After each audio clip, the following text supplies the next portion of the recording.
Tracy was born in Kansas back in the 1900s.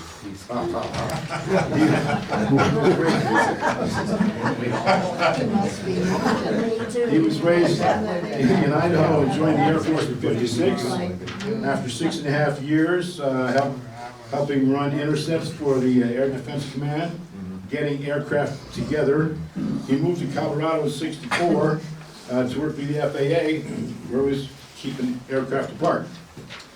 He was air traffic controller and controller instructor for almost 19 years. During most of that time, he was an accident investigator for the National Transportation Safety Board. He was an instructor pilot in single engine, multi-engine, and instrument flying and single engine float planes. He was pretty busy. One of his private students went to the Marine Corps and flew with Blue Angels for about 3 years. Tracy received the FAA's Covenant Orville and Wilbur Wright Master Pilot Award in 2018 for 50 years of accident-free flying.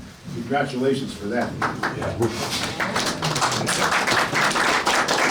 got a lot of pilots here, so they understand that. He was a volunteer for Make-A-Wish Foundation for 32 years, Children's Hospital of Colorado for 33 years, Boulder County Respite Program, and the Audio Information Network of Colorado. His presentation today is My American Hero, the story of his childhood hero, General James Harold Doolittle. Tracy, would you like to come forward, please?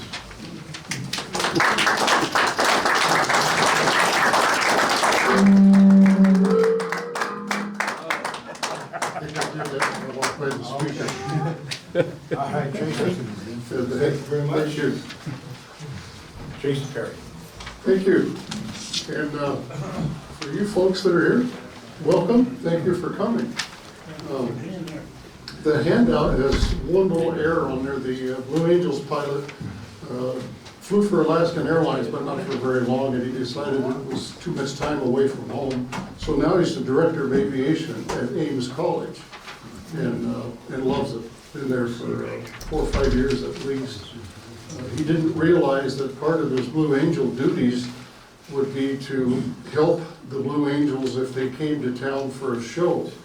So the last Blue Angel show that was up there just 2 or 3 months ago, the Blue Angel, ex-Blue Angel pilot had to go up there and run the whole thing.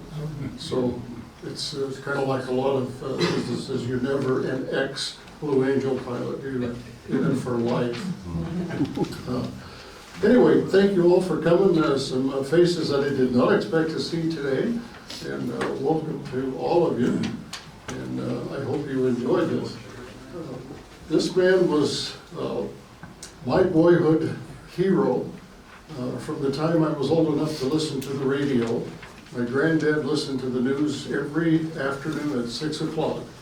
And woe be to the young, hairy-legged boy that made noise while Grandpa was trying to listen to the news. And it seemed like every other article on the news was Jimmy Doolittle this and Jimmy Doolittle that. And he was dressed an awful lot like this gentleman right here. It looks like an Air Force uniform and a hat and the whole bit. Thanks, and thanks to all the vets. So I'll go ahead and get on with this. James Harold Doolittle was born in Alameda, California in 1894. Can you see that all right? Okay. 1894, and was an only child.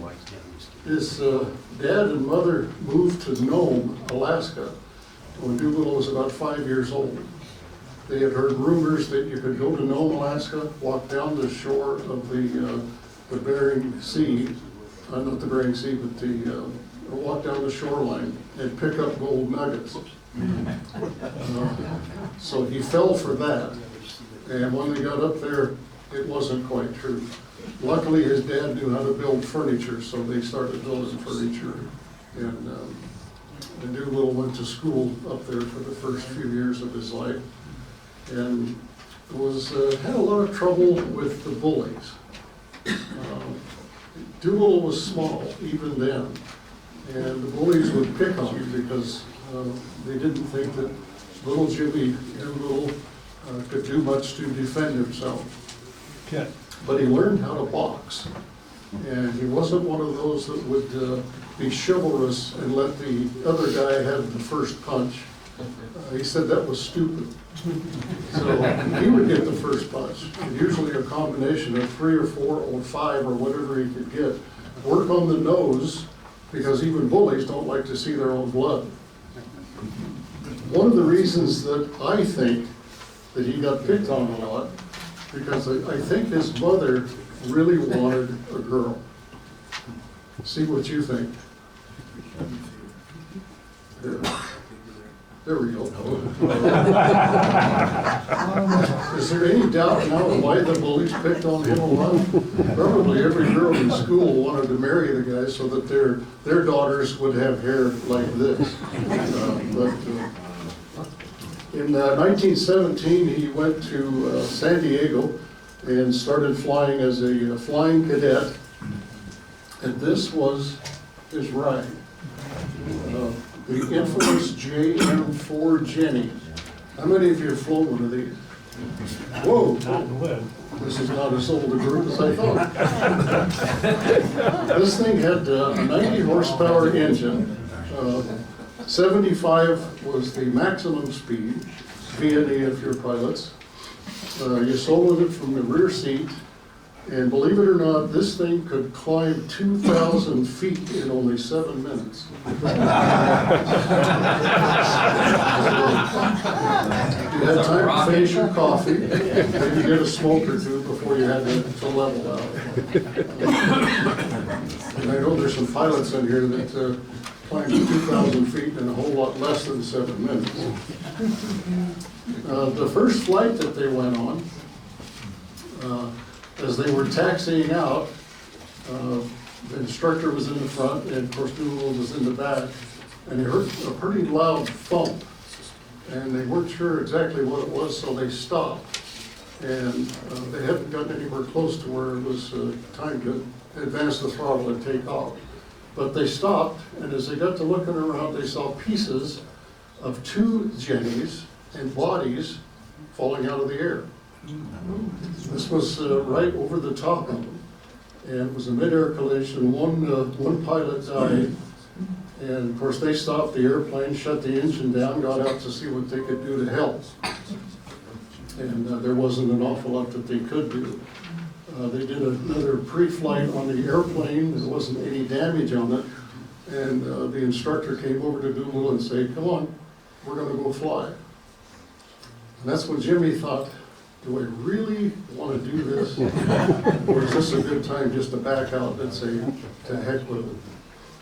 But they flew.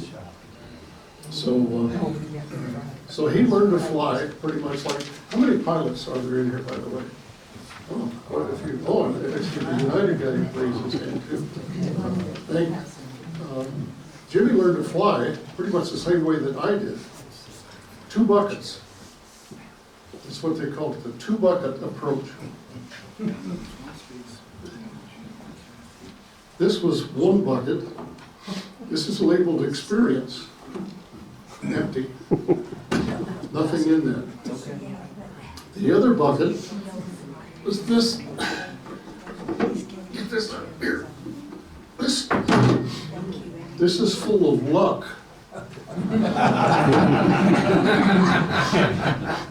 Now the idea behind this is to fill this one up before this one is empty. Does that ring a bell with any of you guys are here?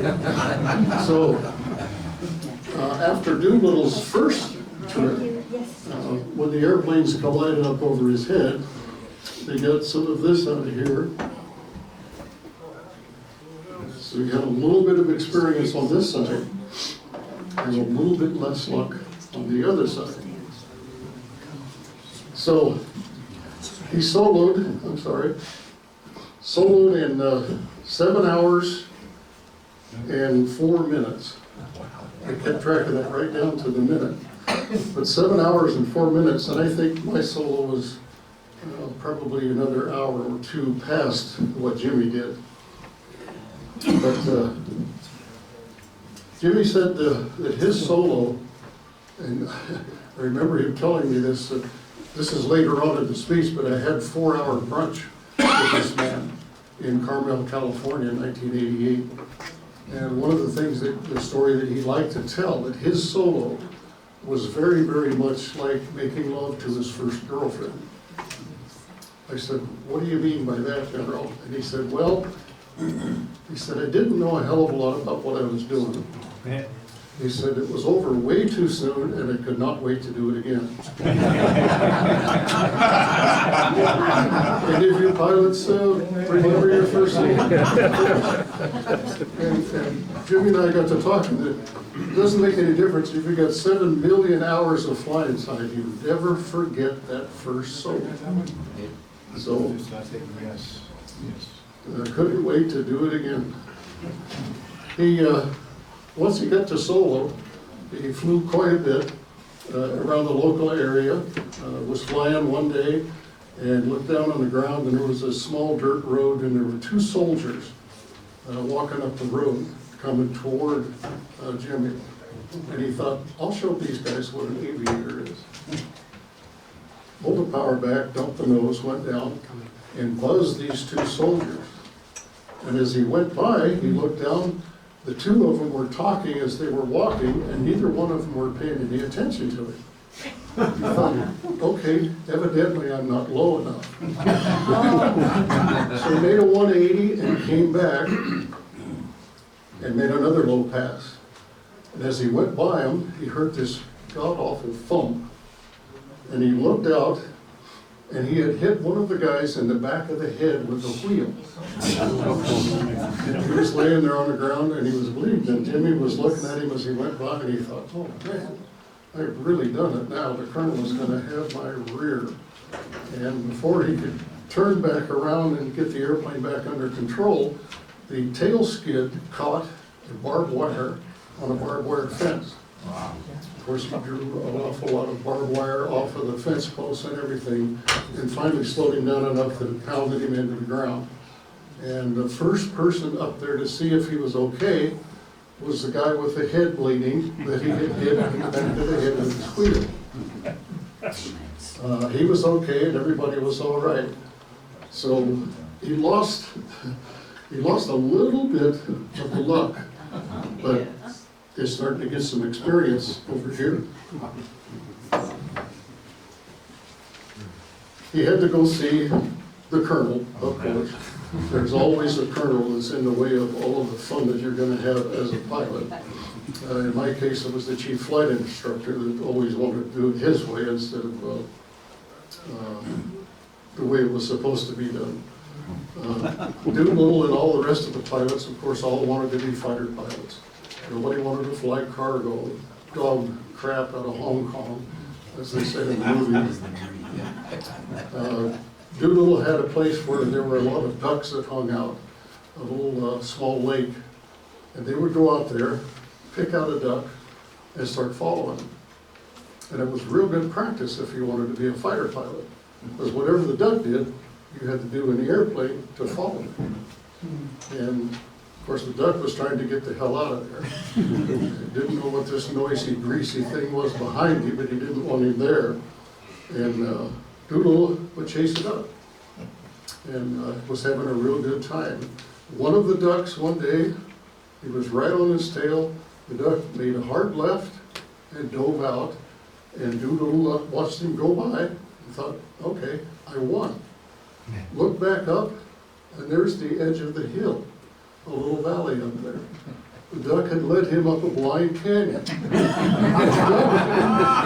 The duck knew what he was doing.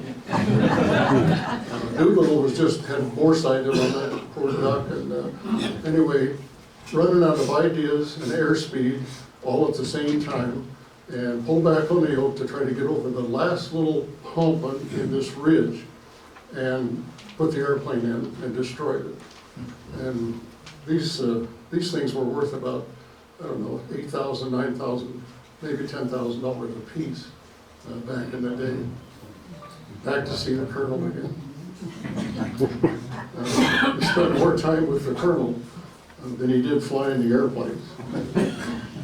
So I got grounded again, for another couple of weeks. And of course, all the time he was grounded, went back to the barracks and study and read books and whatnot.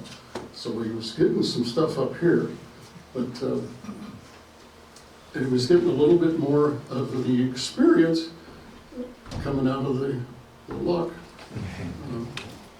So hopefully he wasn't going to run out of luck before he filled this up with experience. He had a good friend who also was soloing. So they would find a little auxiliary airport, go out and land, and then the two of them would get into one airplane. Now, the only thing worse than two students flying together would be two instructors flying together. Nobody knows who the hell pilot in command is.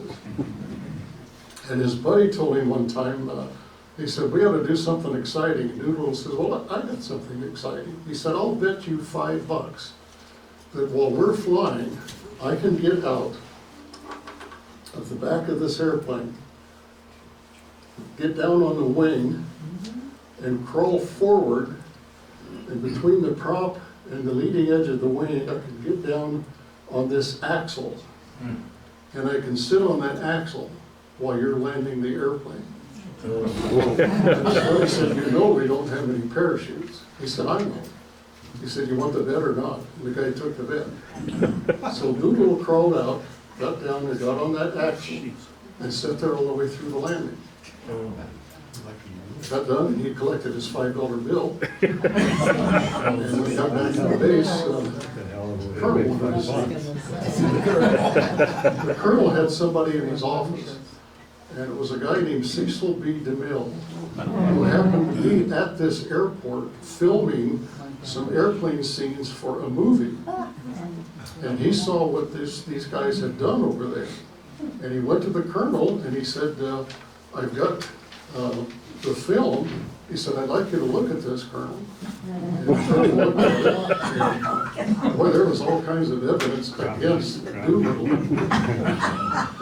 So he got to looking at it, and Cecil B. DeMille wanted Doolittle to come out and work for him on the weekends and do some flying and do some stunts so that they could put all of this stuff into the movie.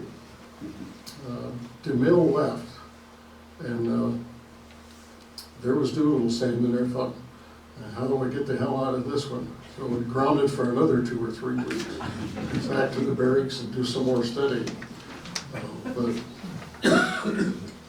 Doolittle was down at the hangar one day, and he was talking to one of the guys down there that swept the floors up. And Doolittle said, boy, he said, you're going to sweep this whole hangar up? He said, yeah, that's my job.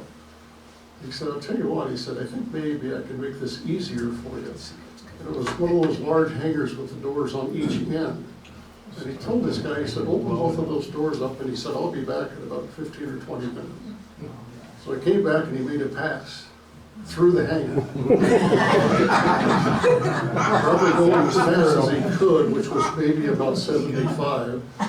Went through there and blew all of the dirt and stuff off of the floor, back into the corners. And so he laid it out pretty good for this guy. The guy appreciated it, but he said, boy, I don't think I want to see that again. So a little more experience. So he was really quite a guy. They called him the master of the calculated risk. Because everything that he had done, he thought about it quite a bit before he did it, and he was pretty well convinced that it was going to work. And that's the way the raid on Tokyo went, or on Japan.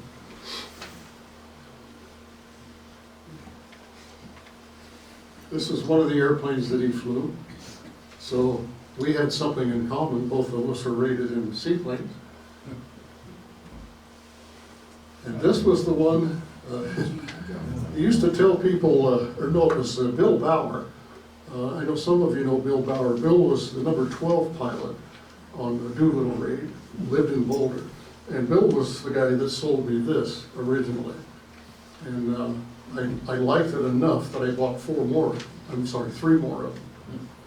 And this was one of the last ones that I had that had never been folded, never been rolled up, never been exposed to sunlight. I just had it stored in the house for a long time. But anyway, Bill was the one that sold me it. Bill told me that Doolittle was the only man that ever flew this airplane and lived. Yeah. Doolittle wasn't prone to much profanity, but he did tell me, he said, this was a bitch to fly. And you can see that somebody said, you know, we'll put a great big engine out there, maybe stick some wings on it as an afterthought. And we'll put the pilot back here where there's a, you know, to help with the center of gravity. And there's one of them that was painted up. You see kind of a strange looking machine, but there's a really, really bad picture of him. And a picture in the Bendix Air Race. He won quite a few races with this thing, but nobody else wanted to fly it. So he pretty much had it all to himself. Here's some of the figures on it. 3,000 pounds gross, stalled at 90, and the max was 296. And the control surfaces were just barely enough to make it work. And did say that it was a bitch to fly. One of the other things that he was famous for was this one. The first instrument flight in an airplane. He worked with Sperry, and Sperry made the instruments and stuff for him. Put him in there. They had a safety pilot in the front, but they closed this into the back, and he made the takeoff, flew around, and came back and landed without looking out the window. It's pretty second nature now. And where would our aviation industry be now if they didn't have instrument flight and controllers telling you where to go and how to get there? And that was after he got back and lived through it. But they developed an awful lot in the meantime. And of course, he used this on the way to Japan after they bombed, because it was pretty dark out there over China in the middle of a thunderstorm and everything else, but more on that here a little bit later. This was the Doolittle Raiders patch that they had made. And this was, this is upstairs as part of the display. If you get a chance, yes. Could you go back one slide for a second? One second. What's two drawers mean? Always. Always, Always. always for danger? Always toward the danger. Always towards danger, okay, thank you. You thought we got some French people in here? Or is that just pilot talk? Always in danger? Toward the danger. Always towards Oh, danger. okay. That's what the cavalry ride in the south. Anyway, this is upstairs, and that's where this will go after today's presentation, if you want to take a look at that when you go up there. But that was a nice model of 16 B-25s on the USS Hornet. And in various stages, everybody that took off on that raid took off from right here. And I'll get into that a little bit later too. But even the people that were back here, they would taxi up to this area, and this is where we'll call him an LSO, but it was the Navy officer, the landing officer, but he was the one that gave him the go. The capital officer. The what? Capital officer. Okay, I'll buy that. And this was the only picture that I could find anywhere on the internet of the Hornet going under the Golden Gate Bridge. They're lined up a little differently on here, and I can't imagine what people going across the bridge were thinking when they looked out the window and saw this going up underneath of the bridge. But it was wartime. Anything the military wanted to do during war, they were allowed to do. So if they wanted to put a bunch of airplanes on an aircraft carrier and take it out to sea and dump them overboard or whatever, it was military, so you didn't argue with them. In fact, on the way to Alameda, where they loaded all these airplanes, they flew from Florida, and Doolittle told all of the pilots, fly as low as you can and as fast as you can and try to get the best fuel mileage you can out of the airplane. They didn't know why, but he said you're gonna need it later on. So here's a lieutenant colonel telling them to fly low and fast and scare the hell out of the people. You know, and you can do it legally because you're under orders. So they had a real good time. The movie 30 Seconds Over Tokyo, which came from that book on the left, or the right side there, 30 Seconds Over Tokyo. I bought that book. Actually, Bill Bauer kind of got me to buy that book. Bill told me, Bill was the one that took all of these prints to the reunion every year. And he had all of these in his house up on Table Mesa Drive. And he told me one time, he said, anything that you've got that you want me to take to the reunion, he said, I'll get autographs for you. And he said, do you have 30 Seconds Over Tokyo? And I said, I don't. He said, get one. He said, I'll get some autographs for you. They've got probably 25 or 30 autographs in both of those books because Bill took them to the reunions for me. I called 4 different bookstores in Denver. I said, have you got 30 Seconds Over Tokyo? No, I don't. So gave me another number, and I called somebody else. Finally, the guy said, I think I've got one, just a minute. And he came back on the phone and he said, I've got one. I said, how much is it? I've never bought a used book. I said, how much is it? He said, 5.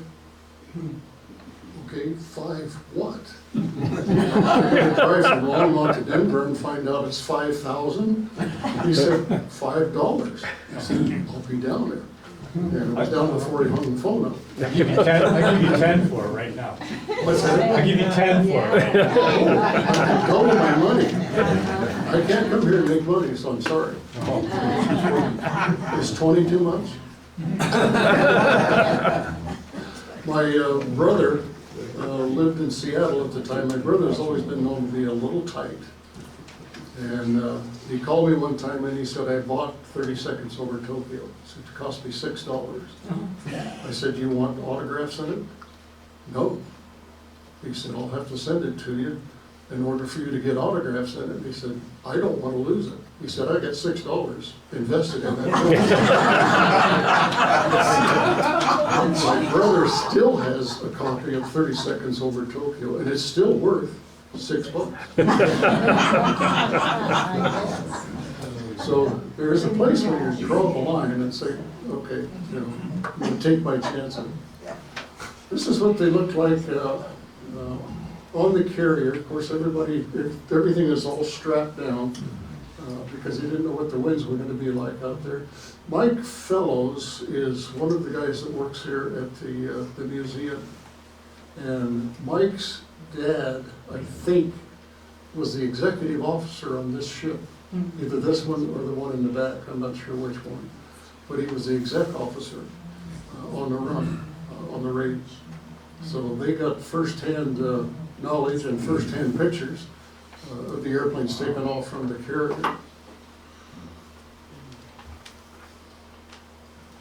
Another shot of them all stacked up on there.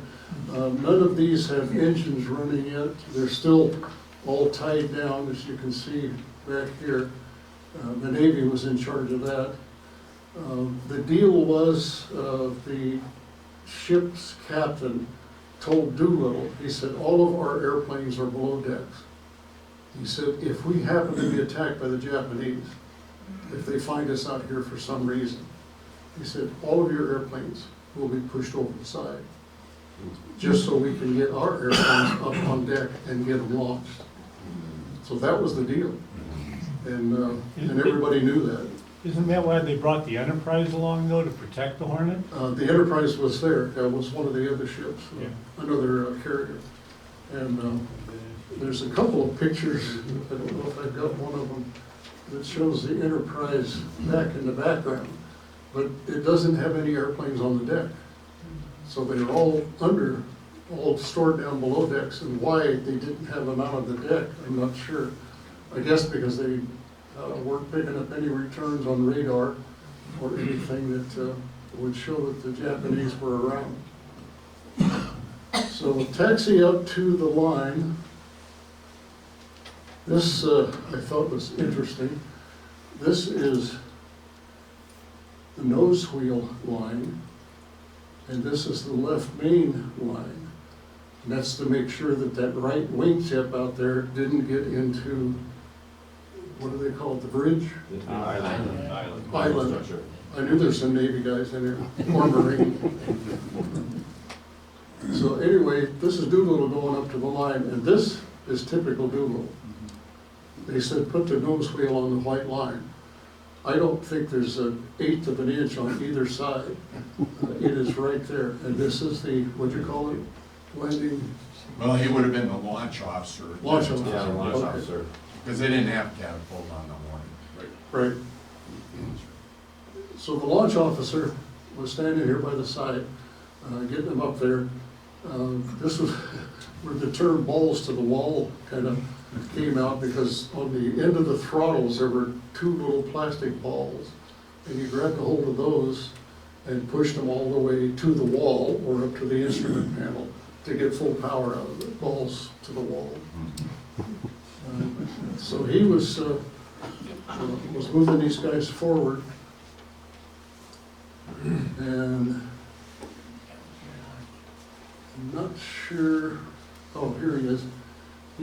Has just given him the go sign. He had his flags, but the wind was blowing so bad that day that the flags were all folded up onto the wood dowel in there. And give him this to wrap it up and get it going as fast as they could. And then he was watching the bow. And I didn't realize that they did this, but he's watching the bow of the boat, because they had about 40 knot gale that was blowing that day. They turned the Hornet into the wind, lit all the boilers up, punched it up to about 20 knots, and turned it into the wind so that these guys would have about 60 knots of wind coming down the deck. Bauer told me that his takeoff rotate speed was 67. So only needed 7 more knots to get it going. But the landing, or the officer was watching the bow, and when the bow came up, he has timed it, and he knew how long it took it to go back down. So when the bow was at the top, he'd give him the go sign, lay the whip to it, release the brakes, start it down the deck, the bow was coming down, accelerate downhill, and as he got to the end of it, ready to pull the nose back, get the nose wheel off of the deck and fly, it was about the time the bow was coming back up. Just a little push held them off. And of course, when Doolittle made it, everybody else felt a whole lot better. Bill Bauer was number 12, and he was feeling pretty confident. Everybody had to use full flaps. And number 7 was Ted Lawson. I think, who's the sound? Okay, you're good. No, you're good. Ted Lawson was number 7, and they got off. Lawson told the co-pilot, flaps up, and the co-pilot looked at him and he said, "We never put them down." And they didn't have checklists in World War II. Later on, when somebody said, maybe if we write all this stuff down, there'd be less chance of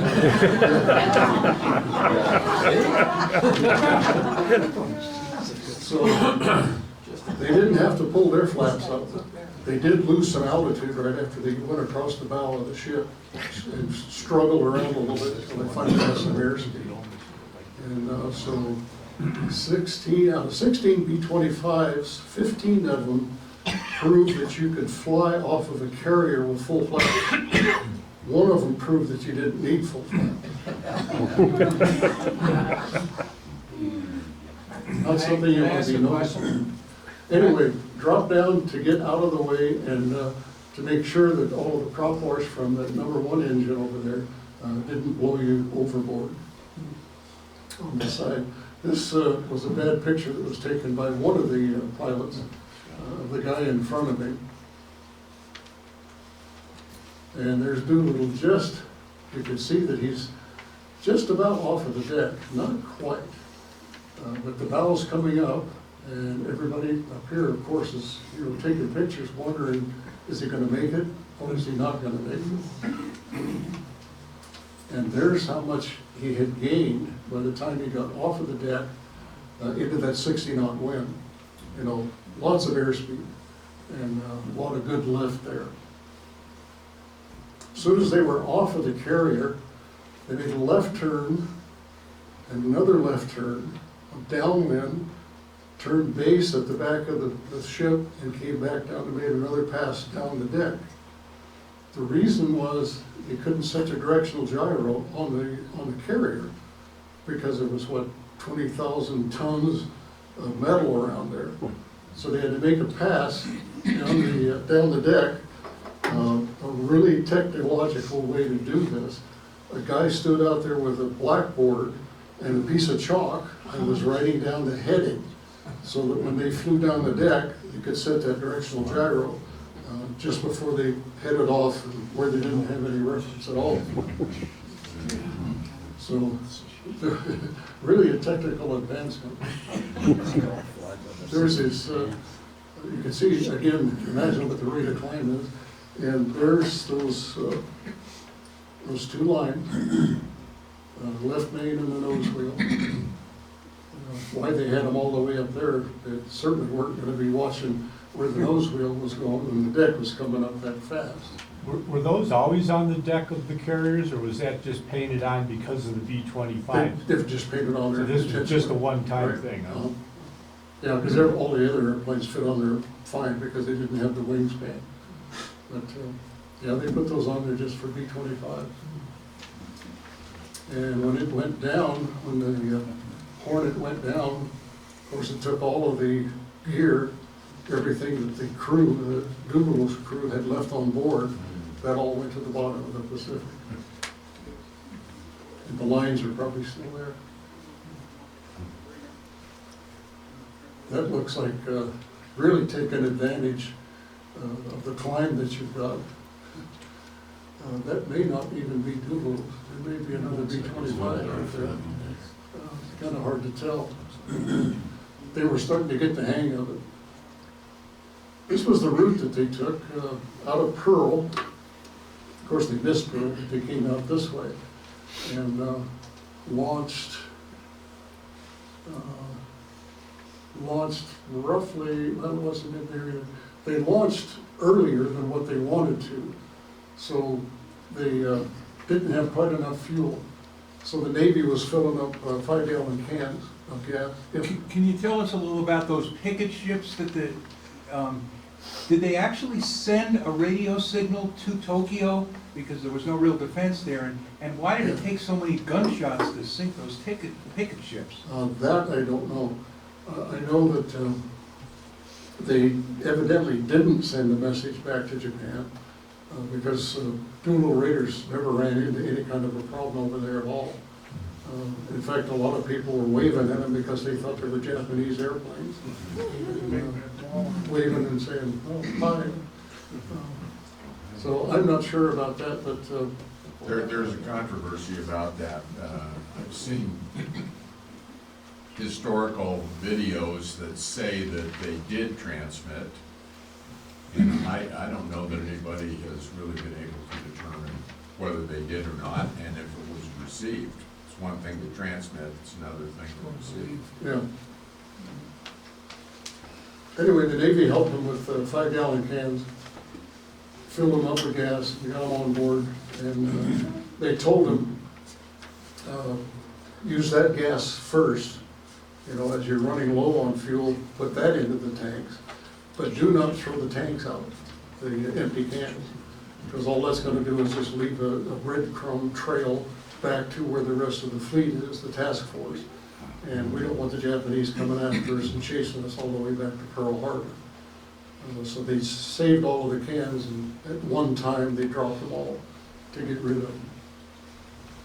But Tokyo, Osaka, Kobe, several places where they did drop their bombs, and kind of from south to north, and then turned to the left and headed for China. And because they got off at a different time, they wound up over China in the middle of the night in a thunderstorm, lightning, wind, hail, everything else out there, and sitting there running out of fuel, trying to contact the beacon that Chiang Kai-shek was supposed to put a beacon at an airport out there where these guys could land, get some fuel, and then take off and go on across India back to North Africa. Didn't happen. Chiang Kai-shek decided he didn't want the beacon out there because the Japanese could use it. As it turned out, the Japanese came in looking for the raiders, and according to some places that you read, 250,000 Chinese were murdered and killed because the Japanese were so mad because they could not find these guys that flew these airplanes. 250,000. I asked Bill one time, I said, how did you guys feel about jumping out of your airplane? He said, let me get something straight. He said, nobody jumped out of my airplane. And we crawled on our bellies all the way back to the bomb bay door, hung over the side until we couldn't hold on any longer, and gritted our teeth and turned loose. He said, nobody walked back there and jumped out. He said, that's for movies. I said, well, I would have been one of those that would crawl back there with you.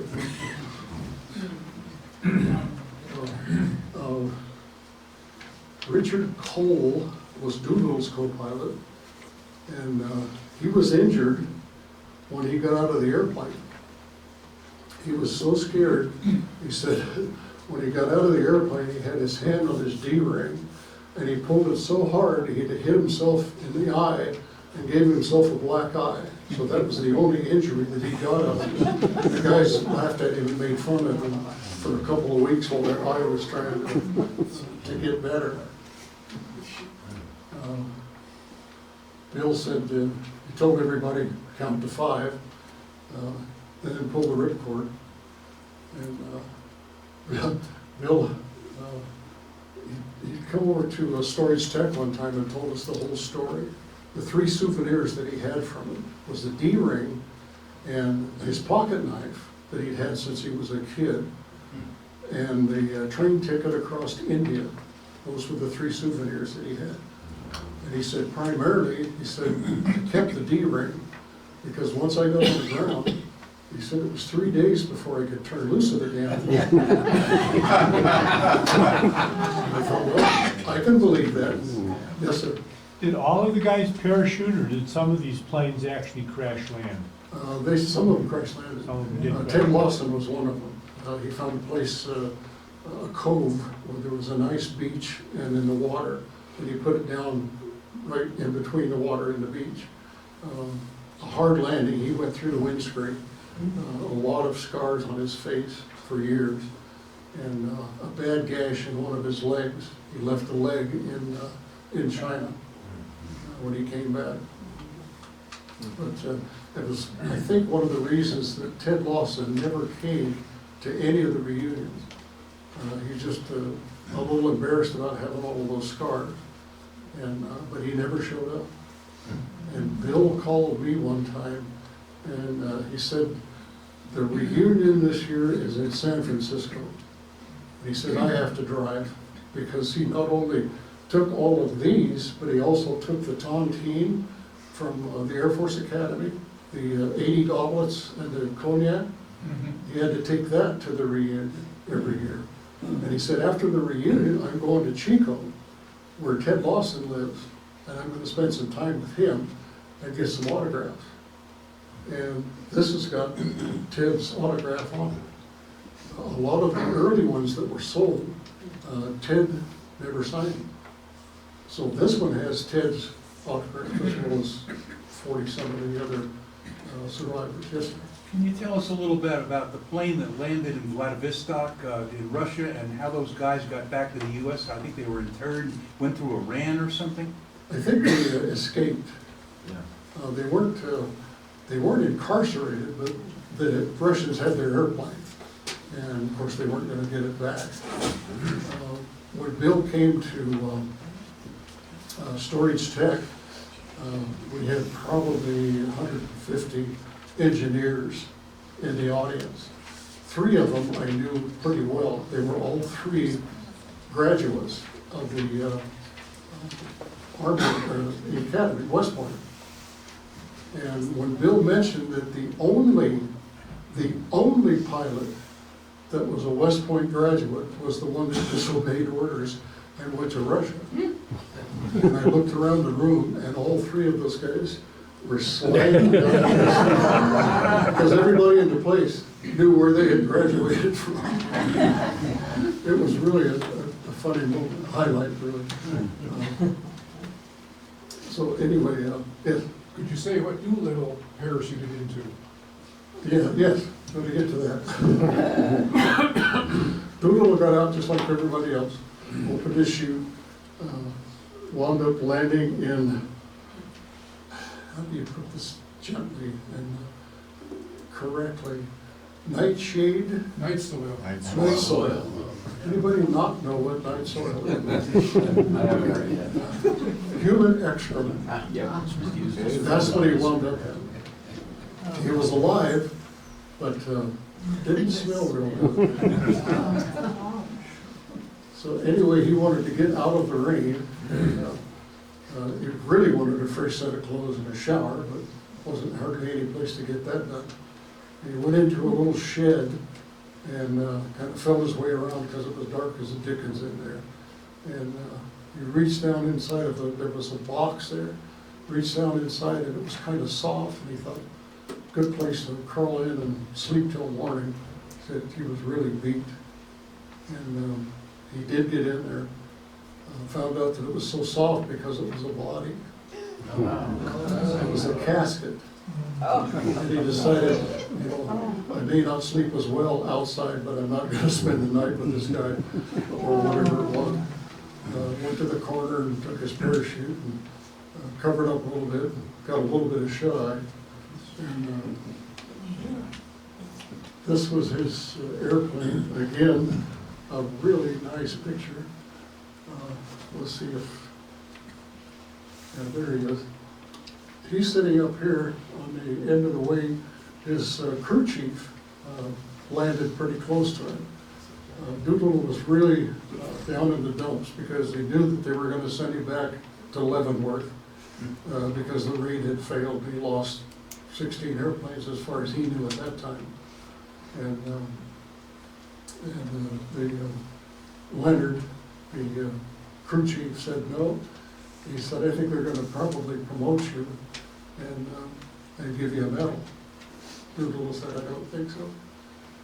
But anyway, while the crew chief was taking this picture, it was downwind. He said, I'm sorry, sir, but you don't smell real good. So I'm going to stay upwind and take these pictures. And so that was not one of the highlights.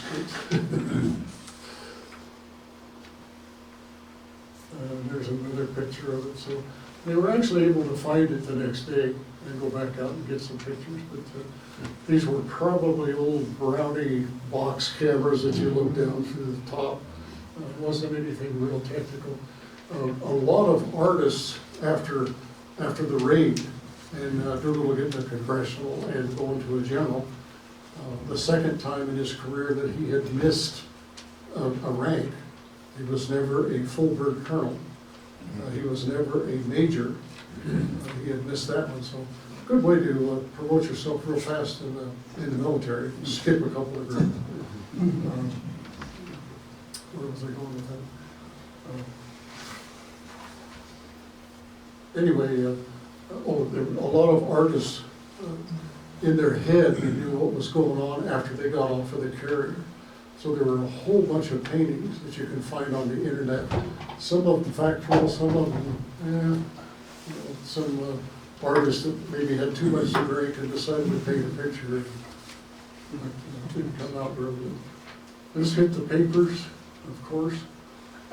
A lot of people calling Roosevelt wanted to know where the hell the airplanes came from.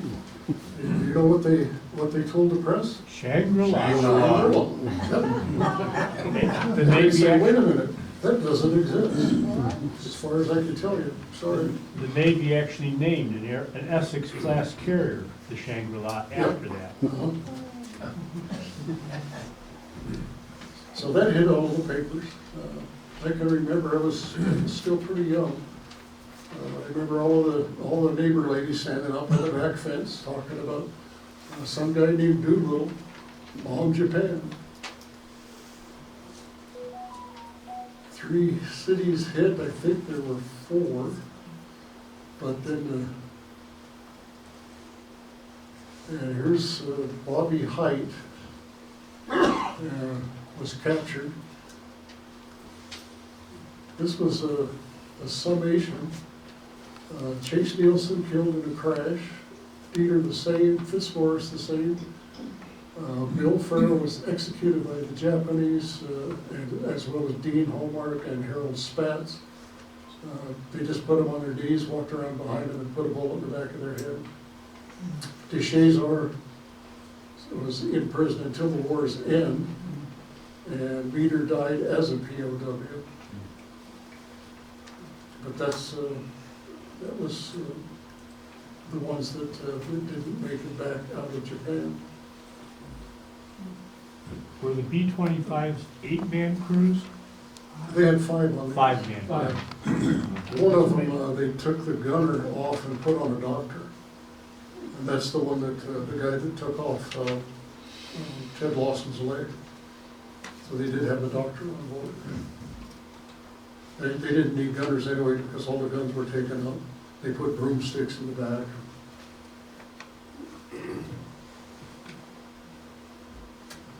Roosevelt couldn't get up because of the polio, but he could put on the congressional in his office.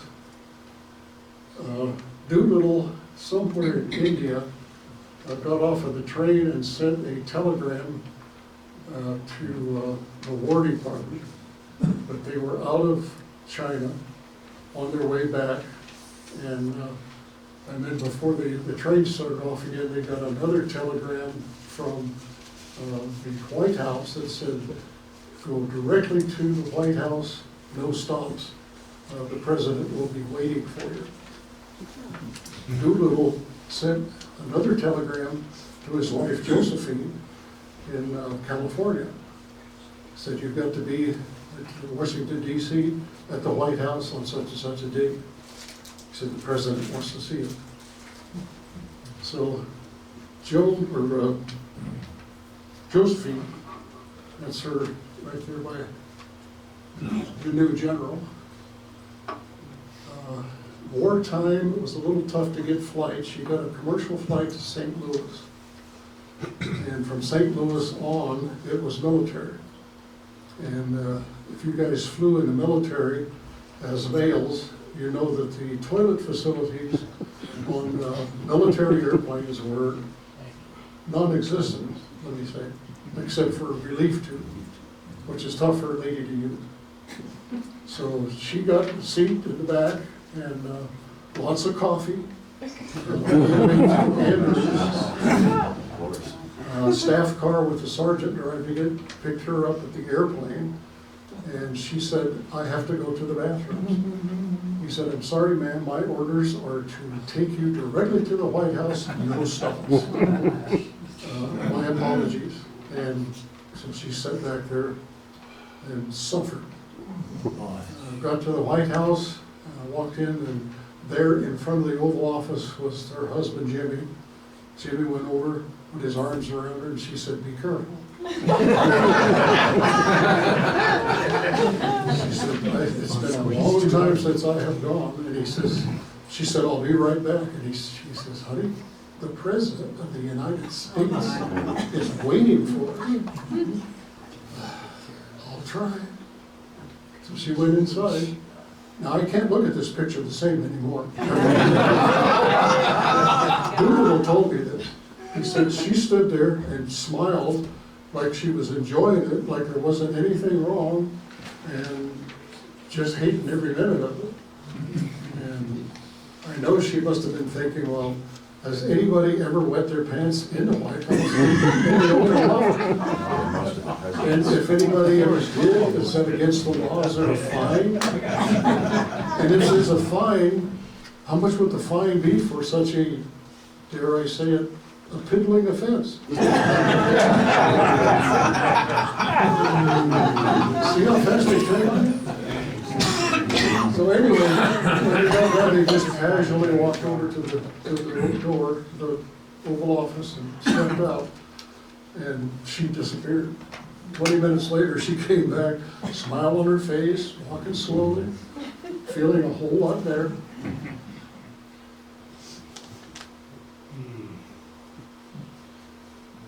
There's a good picture of just of a lovely lady. Now, when I had brunch with Doolittle, she was in a rehab in Carmel from a stroke. In fact, she died about 2 months after I had the brunch with the general. There's the two of them. They put that across there so that you can't take pictures of it. I fooled. The first reunion was 1 year later, on April the 18th of '43. This was in North Africa. They found out that a lot of the pilots were down there flying. Doolittle, of course, and Bill Bauer is in there, but I can't recognize him. Anyway, wherever they were, they didn't have glasses. So they had cognac and coffee cups. And they decided, or Doolittle told them, he said, when this is all over and we get back to the U.S., he said, I'm going to throw you a party that you'll never forget. And Bill Bauer called them the biggest bunch of freeloaders in World War II. Every major city wanted them to have their reunion in their town. So much that they paid all of the expenses. Transportation up, back, hotel rooms, liquor, which was a big bill. Meals, everything was paid for. And the city of Tucson made a, well, there's another picture right back there of that first reunion. I never saw that before. It's the same one. Yeah. Anyway, the city of Tucson and Richard Cole built the tontine box that they put all of the big goblets in. There's the fourth star. When we got to California in '88, my wife and I had planned on a trip to San Francisco just to spend a weekend. And I thought, you know, I'm going to call Bill Bauer. I called Bill and I said, Bill, we're going to be in San Francisco. What are the chances of getting to meet Doolittle? He said, I don't know. I'll call his secretary. His secretary was his youngest son, John. And John set it up. And primarily because everybody that I showed this to wanted one. So I wound up selling 22 of these for the Doolittle Scholarship Fund, over $2,000 worth. And I guess they figured, since I had basically contributed $2,000, they set it up. I pulled up in front of the duplex, and I thought, I hope this is the place. There was a Cadillac in the driveway with one of these on the back of it. And I thought, gotta have the right place. They had whatever Doolittle's number was over here. But California knows how to treat their Medal of Honor winners. This was one of the reasons that we had such a long brunch with this man. Usually it's kind of a hit and miss, you know, get it over with, everybody goes home. But we had a common bond. We were sitting at a table for 6, and a woman walked by with a baby carriage with a set of twins in it. And Doolittle leaned over to me, he says, aren't they cute? And I said, yeah, they're beautiful. And then he said, do you know I have twin boys, or twin grandsons? I said, I did not know that. He said, yeah, it's John and Priscilla. have twin boys. I said, this is strange. I said, I have a set of twins, a boy and a girl. And the girl is here with me. And my wife has twin nieces. 6 out of 6 people were related directly to twins. So for the first hour and a half, we talked about twins. Not twin engine B-25s like I wanted to. About twins, you know, how many diapers they go through, and disposable, or you have to wash the damn things, and who had the first solid meal. Anyway, nobody wanted to leave, so it was 3.5 hours before we finally left. And it worked out perfectly. There's the only decent picture that I got, the general and I, and he's in mid-chew. My daughter and the general, she loves this picture, I can see why. This is Priscilla, John's wife. And there's John. Of course, John was a B-52 retired Air Force pilot. So there were 3 pilots, Jimmy, John, and me, 2 air traffic controllers. So we had an awful lot to talk about. And my wife, or ex-wife, and my daughter with the general. And another one. And a whole bunch. I guess my daughter took this one. There's the Tom team. City of Tucson put this together with the help of Richard Cole. And Richard was the last of the Doolittle Raiders to die. He died in 2019. It was 103. So, been a good life. This is Jimmy Doolittle's gauntlet down there. And a cadet holding it with the white gloves. But Bill Bauer came to my house one night and brought that. So it may be the only house in Boulder County, other than his own, that ever had that tontine in the house. I had some friends over and some of them had kids, and the kids were just really enthused about Bill, and he built them the whole story, which he had probably told 10 or 15,000 times anyway. But a nice man.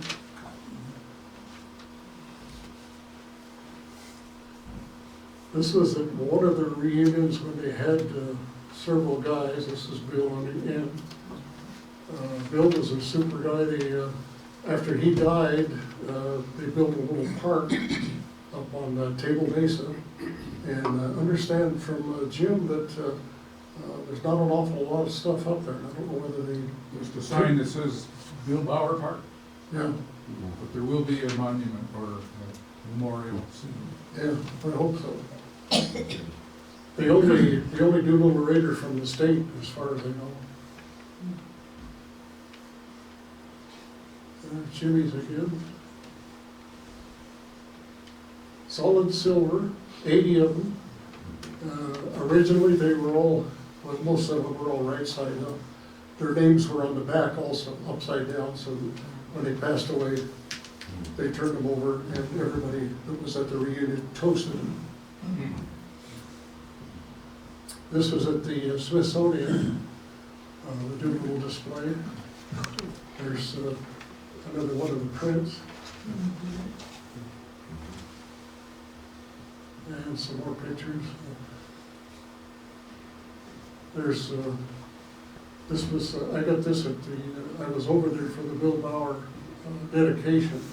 Met Bill's son, and I put in some firsts. These were Doolittle's firsts. There's the blind flight, outside loop, continental crossing in less than 12 hours and 32. His service. These are all in the back of his book, which is called I Could Never Be So Lucky Again. And I could never be so lucky to have that book. In fact, it just opened and fly on it. That went to a couple of the reunions. So, and 30 seconds, I said that to Ted Lawson's wife. Said, you did so much for his career. Would you mind autographing it? And I said, oh, and by the way, if Ted's around, have him sign it too. So there are pictures in there, but they both. The fourth star, Ronald Reagan, I guess he was one of the presidents, I don't remember. This I put in because it's the only picture I could find of Jimmy Doolittle Jr. And this was taken probably, is it Bergstrom Air Force Base in Austin? Yeah. Yes. Okay, that's where Jimmy Jr. Was stationed. He was a pilot and was a major and was passed over for lieutenant colonel. Right after that, he took his life, which was really, really tough on Jimmy and his wife, Josephine. But this is the only picture that I could find of these two. Obviously with some World War II headsets, probably parachute, because it looks like he's got his Class A's on. But yeah, that hit the family really, really hard. Here's kind of the big three. Doolittle in the middle, Boynton on the right, and Governor of Joe South Joe Dakota, Fox. Joe Fox. Two Marines and an Air Force guy. Maybe they're laughing because they got the Air Force guy in the middle where he couldn't get away. This, of course, is in Arlington, next to where Josephine is, and Bill Bauer and Bill's wife. This is Richard Cole, the co-pilot.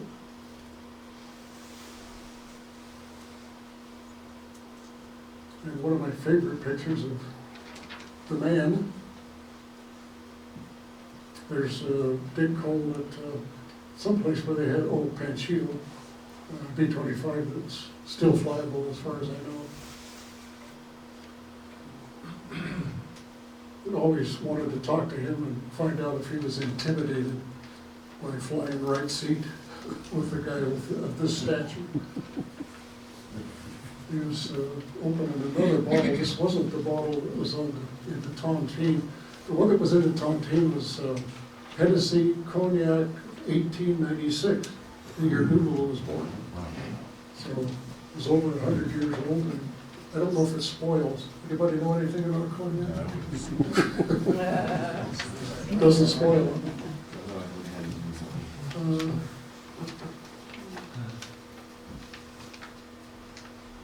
This was well after Cole died. We still had the tontine out, and this is Cole's daughter, I believe, and some Air Force dignitaries, just to commemorate the fact that he was the last one out of the 80 men.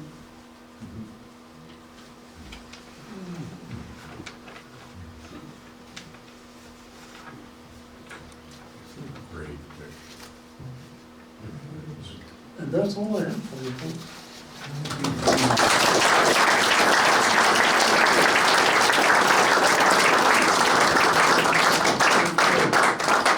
Are we keeping you from lunch? No. Tracy, thank you very, very much. Got a challenge coin for you. All right. And if anybody's got any questions, go ahead and ask. I got one of these at home that says all of the services on there, so I scratched out Army, Marines. I'm